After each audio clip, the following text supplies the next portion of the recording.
Salve, salve, culturismo pra vocês. Olha aí, ó, Acrópole, aquele zoom pra vocês lá, minado de turista. Ó a fila pra entrar. Muita gente, muita gente. Meio do dia sempre é ruim de vir. Venham o mais cedo que puder ou mais tarde que puder, porque é mais tranquilo. Final da noite é fantástica a vista de Atenas, que começa a iluminar a cidade. Mas aqui, onde é que a gente está, onde é que a gente vai começar a subir, é um ponto muito importante, um lugar muito significativo. Um lugar até especial para mim, digamos assim, um lugar que eu adoro vir. Que essa aqui é o Areópagos. Areópagos nada mais é uma pedra, é uma rocha gigante aqui na subida da Acrópole. E aqui eram feitos os discursos, digamos assim, das pessoas que queriam discursar sobre algum assunto na Grécia Antiga. Vinha aqui, subia na parte mais alta e discursava e o pessoal ouvia. Seria como lá quando você vai no Hyde Park Corner, lá em Londres tem o Speaker's Corners.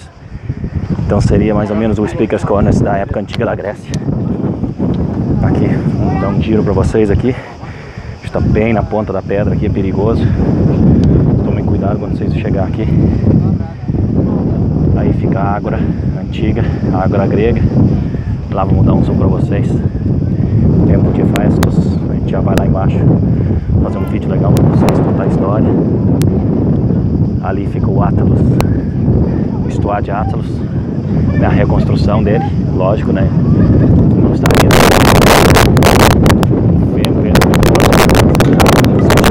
na borda, na beira da pedra aqui.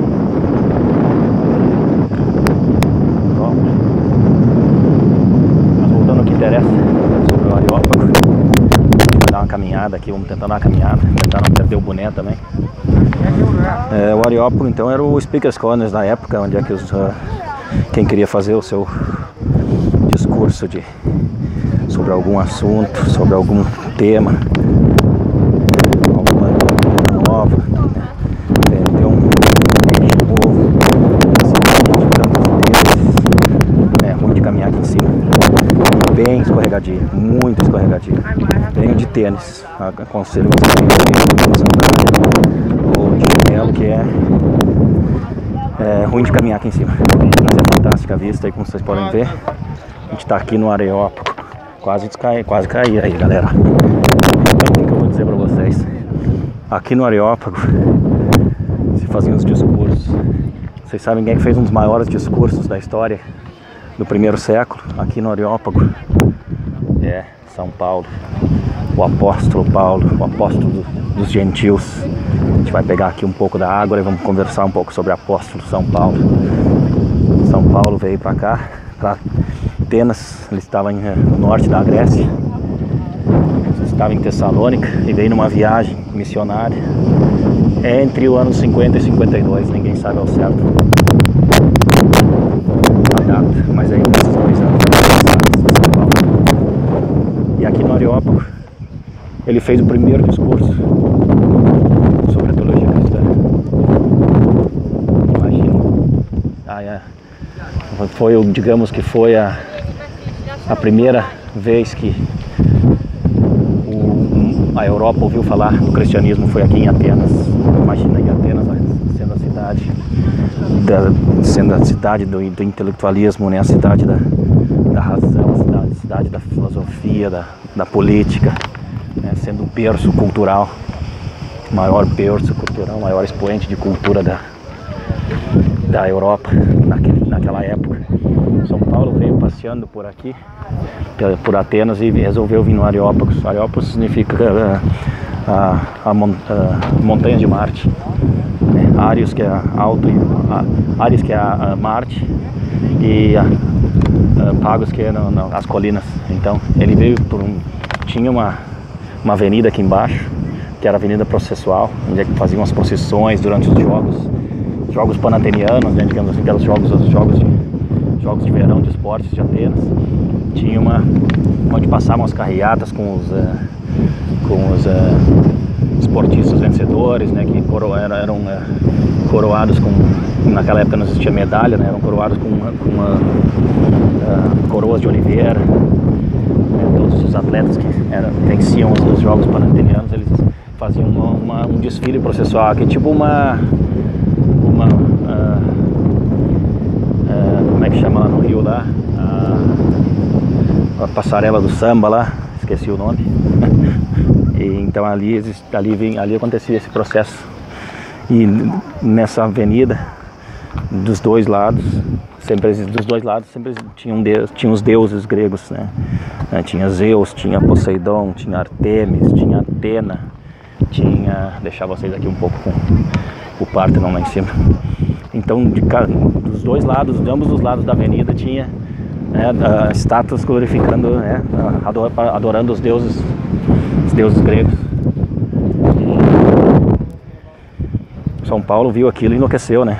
E em alguma parte da Ágora ele passou e ele estava perplexo, né? Porque para ele o Deus único é o Deus do judaísmo, é o Deus da criação do mundo de Abraão, Isaac e Jacó, que foi encarnado na figura de Cristo.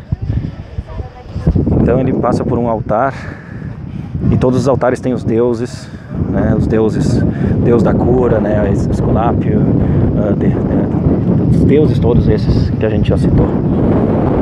E ele passa por um altar e não tem nenhuma imagem de Deus, só tem um dizer embaixo, dizendo ao Deus desconhecido.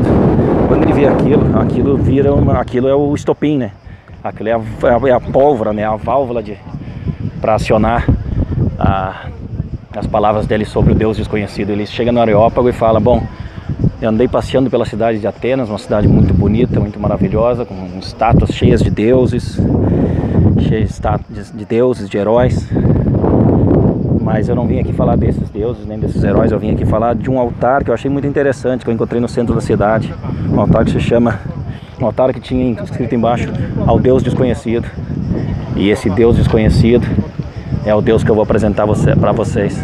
E ele começou os discursos doutrinários sobre a doutrina cristã, né? A doutrina do Evangelho, né? A doutrina da boa nova, né? Da boa notícia, que era a encarnação do Filho de Deus na pessoa de Jesus Cristo. E lógico que imagina todos os intelectuais de Atenas ouvindo isso aí, né, cara? E nenhum deles nunca tendo ouvido falar da pessoa de Cristo nem nada, né? Não esqueçam que eu tô falando do ano 50, do ano 51, né, da era cristã. Então alguns gostaram da ideia proposta, né, sobre o cristianismo, inclusive os estoicos. Gostaram muito da ideia e foram os que tiveram uma conversa boa com São Paulo, mas o resto da população e o resto dos magistrados e doutores e políticos e pessoas que tinham a fé nos seus próprios deuses, né, nos deuses gregos, se sentiram horrorizados, falaram: quem tu pensas que tu é, que tu vem aqui na nossa terra falar de um Deus que é homem, que é natural, que Deus fez um filho, que ele é o filho de Deus. Isso não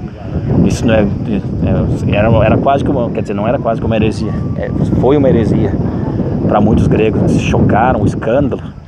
E para terminar o nosso videozinho, né, São Paulo teve que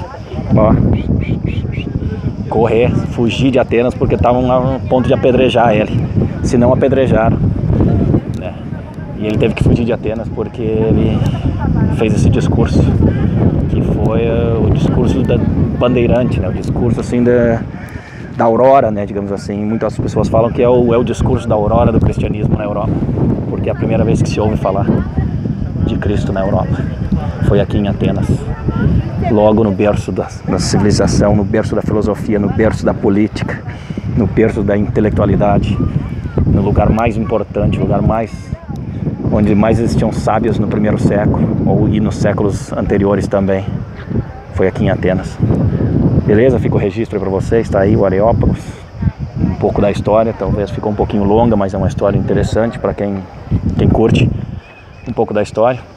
A gente vai começar a descer ele agora e a gente vai lá para onde aconteciam onde eram feitas as votações de Atenas, onde 40 vezes por ano os cidadãos de Atenas, cidadãos livres, eles se reuniam para fazer as votações, né? Era tipo um fórum sobre as votações das coisas mais vitais, mais úteis para a sociedade e para a sociedade grega e para a cidade, né, para a polis grega, que era de Atenas. Inclusive Péricles fez um dos discursos dele lá. Tá bom? A gente já vai para lá agora. Eu agradeço, fica aí com vocês mais uma vez um pouquinho da Acrópole lá em cima, a galera curtindo um dia quente e a gente vai nessa, beleza? Vem comigo que eu te consigo.